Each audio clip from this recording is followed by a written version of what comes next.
Another day of heavy rain drenched an already inundated South Carolina on Monday as rescue teams went door to door to check on people in swamped neighborhoods and authorities surveyed a statewide road system torn apart by historic flooding.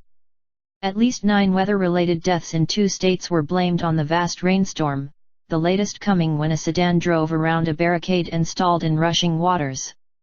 The driver drowned, but a woman who was riding in the car managed to climb on top of it and was rescued by a firefighter who waded into the water. She came out the window. How she got on top of the car and stayed there like she did with that water, there's a good Lord, Kershaw County Coroner David West said. Heavy rain kept falling Monday around the Carolinas from the storm that began in the southeast last week, part of an unprecedented system that dumped more than a foot of rain across South Carolina and drenched several other states. Sunday was the wettest day in the history of South Carolina's capital city Columbia, according to the National Weather Service. The rainfall total at the Columbia Metropolitan Airport was 6.87 inches, the most rain that's ever fallen there in one day. One weather station near downtown recorded 17 inches in as many hours on Sunday. The flooding is unprecedented and historical, said Dr. Marshall Shepard, a meteorologist and director of the Atmospheric Sciences program at the University of Georgia, in an email to the Associated Press. He said the unique double punch of the upper-level low aided by a river of tropical moisture in the atmosphere from Hurricane Joaquin spinning far out in the Atlantic gave the monster rainstorm its punch. South Carolina Governor Nikki Haley has said the deluge is the kind of storm seen only once in 1,000 years. On Monday, she said 381 roads and 127 bridges were closed across the state, and 1,000 law enforcement officers and 1,000 transportation department personnel were working to make them safe. All roads and bridges will have to be checked for structural integrity, which could take weeks or longer. The governor said most people are heeding her plea to stay off the roads. I think they get it. All you have to do is look out the window and see the flooding. It doesn't take long for you to get in your car and realize you've got to turn back around, Haley said in an interview on NBC's Today Show. 3 people were killed Sunday, including a transportation worker who died overseeing work near downtown Columbia, a woman who was swept away in her SUV and the man who drove around the barricade Sunday night in the Lugoff community northeast of Columbia, said the coroner said.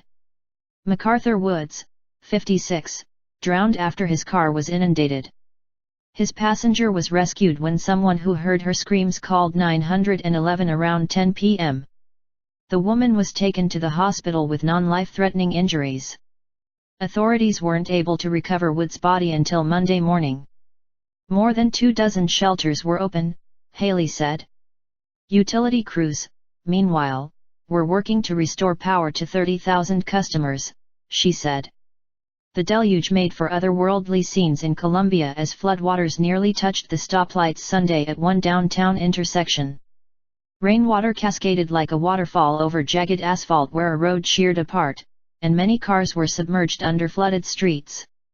The flooding forced hundreds of weekend rescues and threatened the drinking water supply for Columbia, with officials warning some could be without potable water for days because of water main breaks.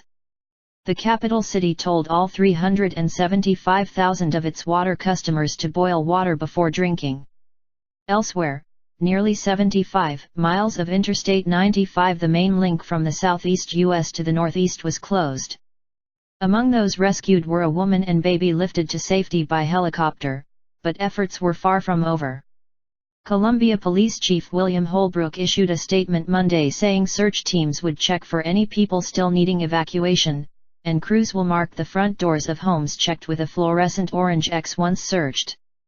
Those in distress should call 911 and they will be taken out on military vehicles and bused to shelters, he said. Many schools and colleges, including the University of South Carolina, canceled classes Monday and some businesses plan to stay shuttered. State climatologists have said the sun could peak out Tuesday. One of the hardest hit areas in Columbia was near Gills Creek, where a weather station recorded more than 20 inches of rain, or nearly half the city's average yearly rainfall from Friday through Sunday. Shaw Air Force Base, east of Columbia, has seen more than 19 inches of rain over the last few days. Rescue crews used boats on Sunday to evacuate the family of Jeff Whalen, whose house backs up on Gills Creek. I got up around 6:15 and a neighbor called to tell us we should get out as soon as we can, Whalen said. About that point it was about a foot below the door, and when we left it was a foot in the house. It came quickly, obviously. The flooding also prompted acts of kindness in Colombia. Rawlings Lamont, 38, a residential real estate broker, said he and a friend got into a small motorboat and ended up ferrying several people to safety, including a man who had been out of town and found roads to his home blocked. Until you've experienced something like this, you have no idea how bad it really is, Lamont said. _____. Contributing to this report were Associated Press writers Bruce Smith in Charleston, South Carolina, Mitch Weiss in Greenville, South Carolina, Suzanne Schaefer in Columbia, Jonathan Drew in Raleigh, NC, and Meg Kinnard in Blythewood, South Carolina.